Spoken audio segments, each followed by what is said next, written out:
why you are here fighting?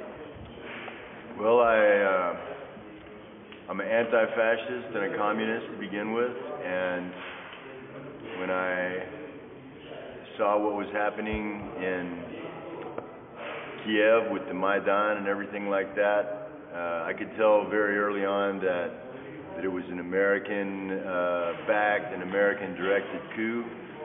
So I knew that it was going to be another crooked situation like Libya, like Panama, like Syria, like Afghanistan, like Iraq, and really it has been. I mean, you know, they said they were going to bring freedom and democracy to Ukraine, and yet they had an illegal coup. They've had phony votes there in Kiev, and they've brought in genuine fascism. The people that the Donetsk army is fighting, that the Donbass army, Luhansk and Donetsk is fighting, they're genuine Nazis. They're real Heil Hitler Nazis, and they need to be stopped.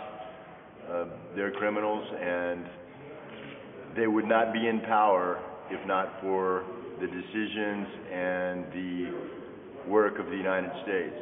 So I felt a responsibility as an American and as a citizen of the world to come here and help these people defend their homes from Nazis, from fascists, and that's why I'm here.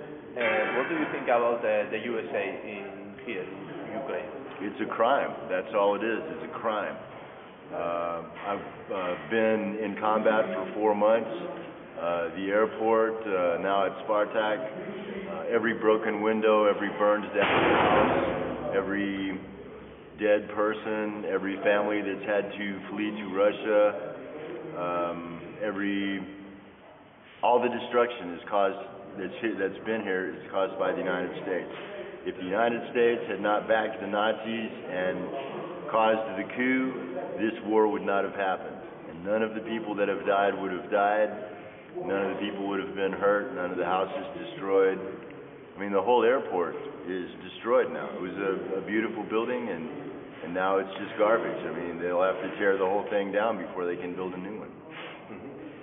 What they say, because they are soldiers from Donbass, from other places in Europe or in Russia, but there is no any more American.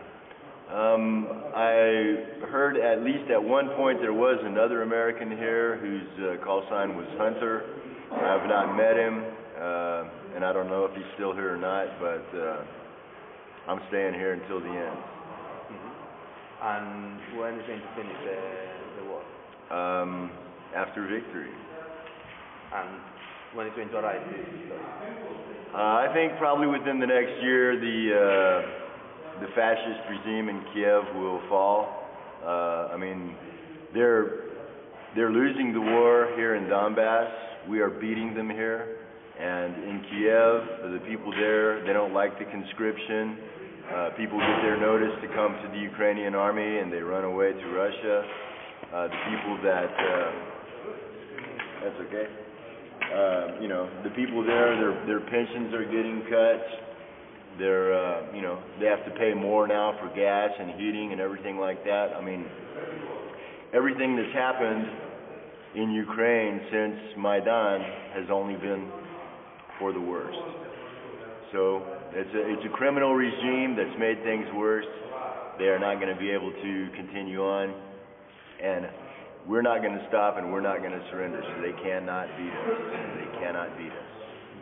When did you arrive here to Donbass? I left America in the end of November 2014, and I flew to Rostov. I stayed there for a couple of days. I went to Volgograd, Stalingrad. I went to Mamiev, Kurgan to pay my respects to the heroes of Stalingrad there, and then came back to Rostov and caught the bus from Rostov to Donetsk. I got to Donetsk on the 7th of December, and I joined the battalion VOSTOK a week later. And how many times here in this position? I've only been in this position for a few days. Before this, I was at several different positions at the airport, including Troika, which was where I went first. December 31st was my first day at the airport. January 1st was my first day of combat. And at Troika, it was very heavy combat.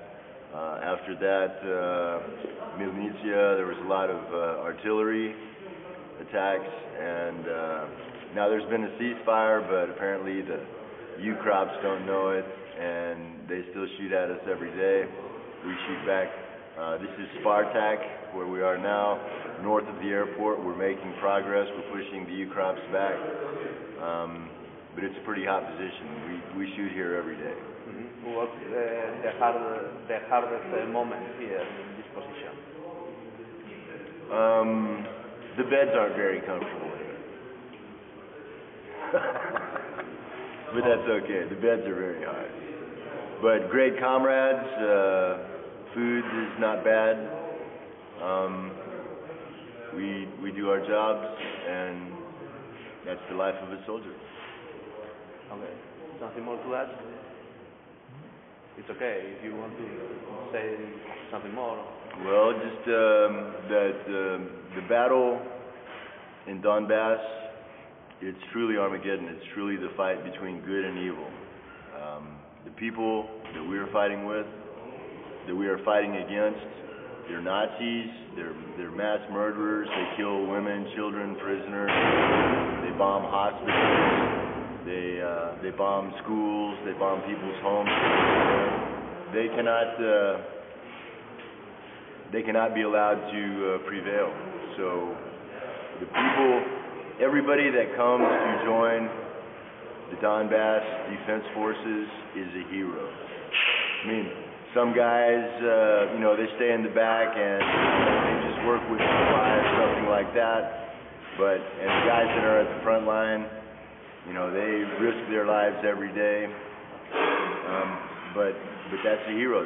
They're doing it because it's the right thing to do, and I'm proud to be with them, and I'm going to stay here until this is over. Okay. Thank you, Texas. Thank you.